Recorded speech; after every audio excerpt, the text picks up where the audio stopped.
ito, sir? Ito. Ito yun. Magkano to? 495. 495 oh. Baka may SM Advantage ko. Paper bag lang po. Oh, sige na, may bag naman ako. Ultra.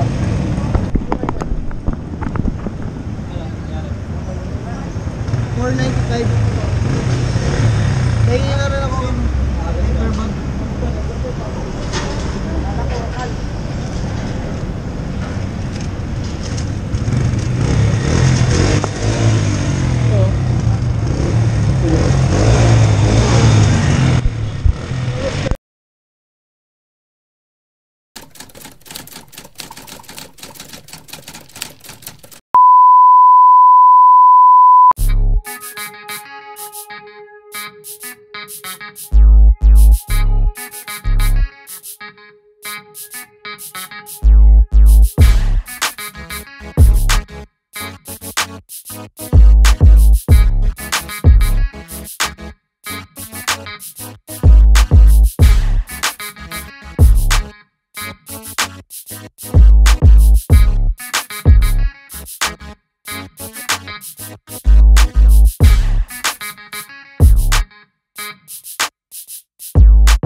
Ayan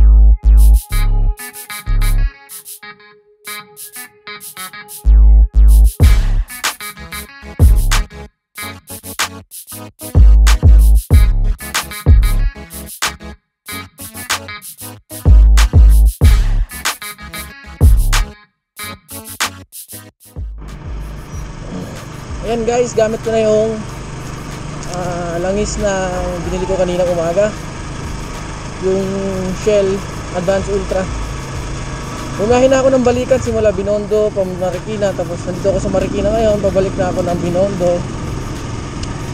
Actually, sa mga ganitong sitwasyon ng ibang langis na gamit ko, mahirap na kumambyo pag mainit ang makina eh. Hindi na mapapasok yung gear. Pero sa ngayon, suwabe eh. Pag napalok ng gear. Tsaka yung makina ko tahimik. Sabagay naman kasi bagong lagay pa lang. Observe natin kung takbo ng 1,000 km or 1,500 km, kung ganun pa rin ba yung performance ng oil na to. Sabagay naman kasi pag bago pa yung langis, effective pa talaga yun eh. Kahit anong langis yung gamitin mo, kahit mineral oil, semi-synthetic. Kaya lang naman ako nag-fully synthetic oil kasi ayoko na madalas nag-change oil. Gusto ko medyo matagal kasi siyempre may mga ginagawa din ako every weekend. Hindi, kumbaga, minsan nakakalimutan ko na mag-change oil. Ito nga, change oil ko na to. Semi-synthetic lang yung gamit ko, pero halos 3 months ako hindi na-change oil. Kasi nga, nakakalimutan ko, tapos medyo busy din, katrabaho. Kaya, nag-invest na ako sa fully synthetic para at least pag after 3 months, okay pa rin siya. Yan, nag-init ka ng makina ko. Pero hindi ko siya nararamdaman sa paa, sa binti. Medyo matagal-tagal na akong biyahe eh. Kanina pa akong umalis ako ng bahay, mga 3:30. Punta Binondo, tapos punta Marikina, tapos nag-ikot-ikot sa Marikina, may binili. Tapos ngayon, babalik na naman ako ng Binondo. Pupunta na naman kami Divisoria kasi hindi nakabili sa Marikina. Pero so far, yung performance ng oil o performance ng gearing niya, okay naman. Saka lumakas yung hatak. Maganda yung hatak niya. Pero again, syempre lahat naman ng oil pag bago ganun. Tingnan natin kung mag-sustain siya ng ganitong performance after 1,000 or 1,500 kilometers, maybe 2,000 ganun.